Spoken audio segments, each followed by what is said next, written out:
Napakatamis ng mga labi ni Miraya. Ang mahalikan ito ay pakiramdam niya ay nasa langit siya. Ang balak na mabilis ang pagdampilang ng mga labi niya sa labi nito ay lumalim at humagod ng masuyo. Parang masarap na alak, nakakalasing at nakakaliyo. Mas dumikit ang katawan niya papalapit sa babae. Mas naging mariin ang pagkakahawak niya sa magkabilang pisngi nito. Pinirmi niya ang mukha nito. Hindi niya mapigilan ang sarili. Parang umaapaw ang kakaibang hangarin at pagkauhaw sa mga labi nito. Naramdaman niya ang paggalaw ng mga labing kahinang ng kanya. Nangangatal iyon. Tila takot na takot. Hindi alam kung paano sumagot. Ang isiping iyon, mas nagpalabo sa amag na kumakalat sa kanyang isipan. Mas naging matapang na angkinin ang paraan ng paghalik niya. Ang hininga niya ay tila kinakapos na. Marahan na pagtapik ni Miraya sa likod ng dalawang kamay niyang nagkulong sa magkabila nitong pisngi ang nagpabalik sa kanyang tamang huwisyo. Nagising siya sa tila malalim na paghimbing. Namumula ang pisngi nito. Habol nito ang hiningang gaya niya at nangangatal ang mga labi nito. Nawala na ang kulay ng lipstick na ipinahid kanina.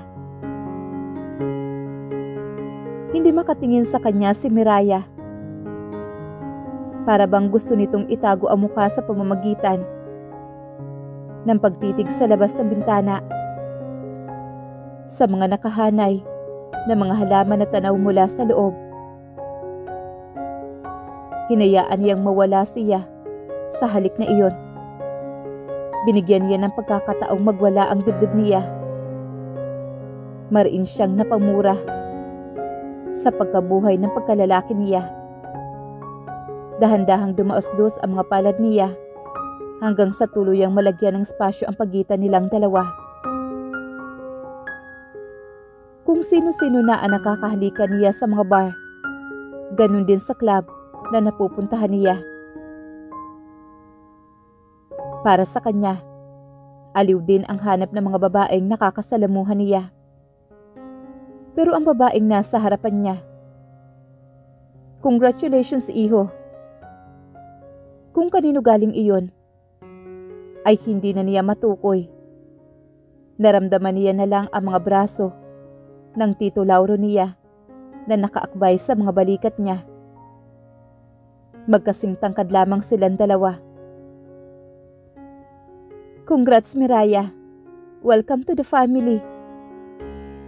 Mahiyaing ngumiti naman si Miraya at nagpasalamat.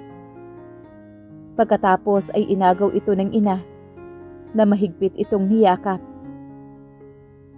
Para itong nakatagpo ng anak na babae sa katauhan ni Miraya. "That was a quiet kiss, ha, Conrad?" Nanunodyo naman ang tiyuhin. Kita sa nakatawang mukha at mga mata nito. Binaliwala niya ang komento nito. Ngunit hindi niya maiwasang huwag sundan ng paningin ang babae. Napatingin naman siya kay Tatay Raul. Finally, biyanan na niya ang lalaking nagligtas sa kanya noon. Bilang manugang, nararapat lang na magbigay pugay siya rito. Ngunit ito pa ang unang lumapit sa kanya at kinamayan siya. "Maraming salamat, iho." Nakangiti ang matanda. Naging prominente ang pag-angat na mataas nitong cheekbone sa ginagawang pagngiti nito. Natupad sa wakas ang mga planong matagal na panahong binuo ng mga ito. Nakikita niyang napakasaya nito.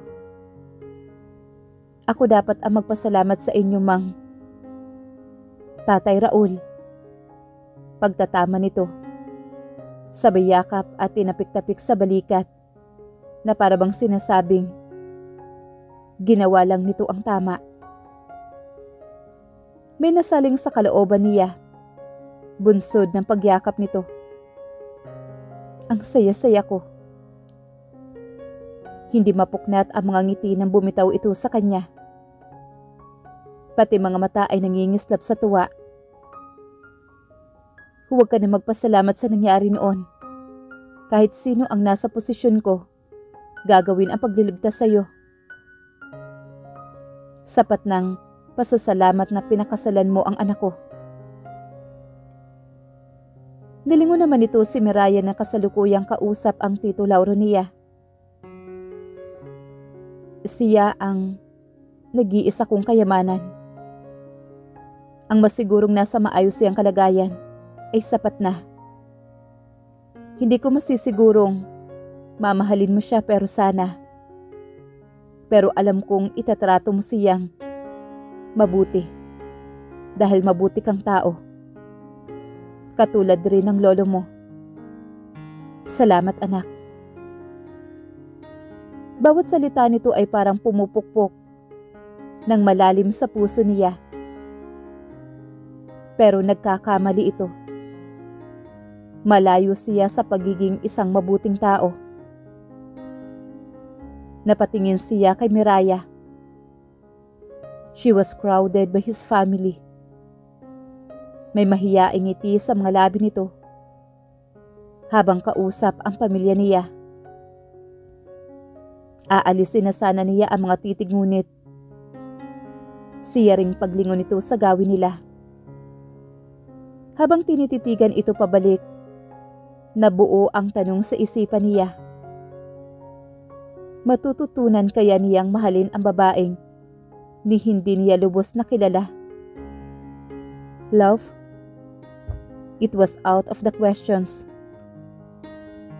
This marriage will go on as it, loveless. Miraya is just a wife. Not pinili ng lolo at mami niya. Binulahaw ng ingay na naririnig mula sa labas ang masarap na pagtulog ni Conrad. Nananakit ang sentido niyang napabangon nang makarinig ng kung anong kalansing mula sa labas ng kwarto. Bahagyang nakaawang ang pintuan niya, kaya naman malayang pumapasok ang anumang ingay. Lasing siya kagabi, kaya hindi na niya napagtuunan ng pansin kung naisarado ba niya ang pintuan o hindi. Last night was his wedding night. Pero lumabas siya at uminom. At ngayon, ang unang umaga niya bilang may asawa. Mariin siyang napamura sa salitang iyon. Walang anumang dapat mamagitan sa kanila ni Miraya. Mababait lang daw silang mga anak at sumusunod sa mga magulang. Bumangon siya at mabilisan nagsuot ng damit at lumabas ng silid. Bahagyang nakabukas ang pintuan ng silid ni Miraya. Nang maraanan niya, parang may kumakalabit sa kanya na sumilip. Wow! Mariing wika niya. Dahil kitang-kita niya na napakalinis ng higaan. Ginamit niya ba ang kama? Dumaan ang amoy sa pagkain sa ilong niya. Amoy ng tilang ginigisang bawang. 4 na taon na siya sa kondo na ito, pero ni minsan ay hindi siya nakapagluto sa induction stove. Malimit lang iyong nagagamit. Napabilis matuloy ang paghakbang niya patungo sa kusina. Naratnan niya ang mga pagkaing nakahain sa mesa at ang babaeng abala ngayon sa paghahalo ng kung anuman sa lutuan. 6:00 pa lamang ngunit nakapaligo na ito at nakapaghanda na. Natulog man lang ba ito? Binantayan niya ang bawat galaw ng babae. Pinatay nitong stove at kinuha ang inihandang platter sa gilid at sinimulang ilipat ang nasa kawali. Bawat kalat ay kaagad nililinis nito. Pinupunasan, sumatotal. Mukhang hindi nagamit ang lutuan. Makintab pa rin. Bahagya ito nagulat na matuklasang nasa mismong harapan na siya nito. Nanlaki ang mga mata at nahaluan kaagad ng pagkalito ang anyo nito. Nakialam na ako rito. Inilapag nito ang platter na sinangag na kanin sa gitna ng mesa. Pagkatapos ay basta na lang itong tumayo sa gilid ng mesa nang nasa likod nito ang mga kamay. Para itong batang nakatitig lang sa kanya at hinihintay ang sasabihin niya. Kain ka na. Nagbaba ito ng tingin nang hindi siya tumitinag at mas piniling itinihaya ang nakataob na plato malapit sa kanya. Nararamdaman niya ang discomfort nito. May bahagyang panginginig ang mga kamay nito. Stop it. Awang ang bibig nito na nag-angat ng mukha sa kanya. Nasa plato ang mga kamay nito. Ngunit nasa kanya ang mga mata nito. You didn't sign for this. Nalito ito sa sinabi niya. Humugot siya na malalim na buntong hininga. Mas gusto siyang sabihin, pero mas pinili niyang ibulsa muna. Too early to break everything to her. Ang totoo, hindi ako kumakain sa umaga. Nakakaunawang napatango naman ito at ibinalik sa dating ayos ang pinggan. Yun lang muna ang dapat nitong malaman. Tinalikuran niya ito. Kumuha siya ng bottled water sa ref at dinala iyon sa gilid nang hindi na ito muling kinausap pa. Inubos niya ang malamig na tubig at nahiga siya muli sa kama. Pinahupa niya ang sakit ng ulo. Dagdag isipin pa na may kasama siya sa unit. A wife for a housemate. Napapailing naman si Conrad. Hindi niya alam kung paano tatratuhin niya si Miraya. Isa pa, iniiwasan niyang masanay sa lahat ng mga ginagawa nito. Magtatapos sila sa takdang panahon at ayaw niyang may mga ganoong mga alaala na maiiwan sa pagtatapos ng kasal nila. Lilipas din sa takdang oras. Kasalukuyan niyang ibinabotones ang cuff ng long sleeve nang mapadako ang tingin sa palasinsingan. Ilang segundo siyang napatanga roon. Matapos ang pag-iisip, natagpuan niya ang sariling hinubad ang singsing at basta na lang inilapag sa bedside table. Dahil para sa kanya, tuloy pa rin ang buhay niya bilang si Conrad Lagdameo Alvarez. Walang magbabago. Paglabas niya ay tahimik na ang buong kusina. Walang anumang bakas ng kalat na naiwan. Malamang ay nasa loob na ito sa nakapilid na pintuan. Malalaman din naman ito kung umalis siya o hindi na. Pagdating niya roon ay sinalubong siya ng hindi inaasahang mainit na pagbati ng mga empleyado. Kahit ang guard ay alam ang tungkol sa pagpapakasal niya. Duda siya na ang ina ang may pakana nito. Congratulations! Sunod-sunod na natanggap niya. Mariin siyang napamura.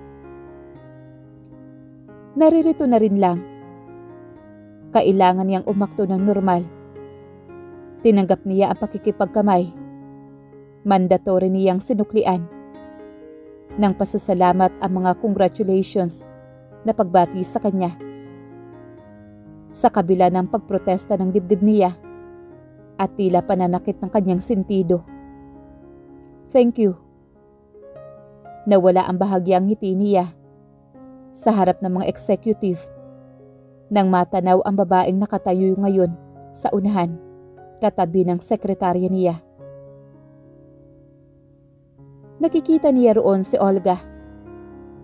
Ang mga mata nito, nakakapanibago ang kasalusuhang ipinamamalas nito. Lagi itong happy-go-lucky na ang totoo na sinadya siya nito. Siguradong alam na nito. Sa simula pa lang naman ay alam na ni Olga ang kahantungan nila. They had known each other for a long time. Sa wakas ay nahawi ang mga tao. Kani-kaniyang pasok ng opisina at elevator. He was left alone habang nakatingin kay Olga. Humakbang silang pareho at nagtagpo sa gitna. Kanina pa ho naghihintay si Miss Olga, sir. Saka lang niya napansin muli ang sekretarya. Thank you, Rika. Tumutunog sa marmol ang papalayong yabag naman ni Rika. Naiwan silang dalawa na walang masabi ni Olga sa isa't isa. Wala silang opisyal ng relasyon, pero nakakaramdam pa rin siya ng sundot ng konsensya. Balak niya namang aminin dito ang totoo kagabi pa lang. Naunahan nga lang siya ng pagkalat ng balita. Bumaba ang mga mata nito sa kamay niya. Bakit hindi mo suot ang wedding ring mo? Natural reaction. Naisuksok niya ang kamay sa bulsa ng suot niya. Sa opisina tayo mag-usap. Tahimik silang pumasok sa pribado niyang opisina. Nilagpasan si Rika na ngayon ay abala na sa pagkalikot sa computer nito. Have a seat. Nilak niya ang pintuan. Ayaw niya ng anumang istorbo sa pag-uusap nilang dalawa ni Olga. Ngunit bago siya makapihit, ay naramdaman niya ang init ng katawan ni Olga mula sa kanyang likuran. Hinarap niya ito. I'm sorry for not telling you yesterday. Mahirap paniwalaan pero may bahid ng pait na nakapintas sa mga mata na babae. Wala namang magbabago, hindi ba? A womanizer who was trying to hold his sanity right now. Ganoon ang estado ng pag-iisip niya sa mga sandaling ito. Laro. Laro man ang meron silang dalawa ni Olga. Di niya maiwasang maapektuhan. Si Olga kasi, ang pinakamatagal na naging karelasyon niya. Mahirap bitawan ang namamagitan sa kanila ngunit kinakailangan. Dahil may asawa na siya. May pananagutan na siya. Sa hindi inaasahan bigla na lamang pumulupot ang mga bisig nito sa kanya. Kakaiba ang yakap nito sa ngayon. Mahigpit at may kaakibat na damdamin na hindi niya napansin noon. Naroroon lang ito at nakayakap sa kanya nang walang anumang sinasabi. Ilang segundo rin silang tumagal sa ganoong posisyon. Hanggang sa ito na rin ang unang nagsalita.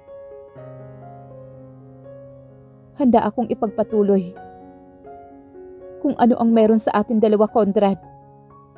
Walang magbabago. Alam ko namang wala kang nararamdaman sa babaeng yon. Nandito lang ako palagi para sa'yo. Lumapat ang bibig nito sa gilid ng kanyang bibig. Nakakaakit. Nakakahalina. Hindi ko babaguhin ang lock ng kondo ko.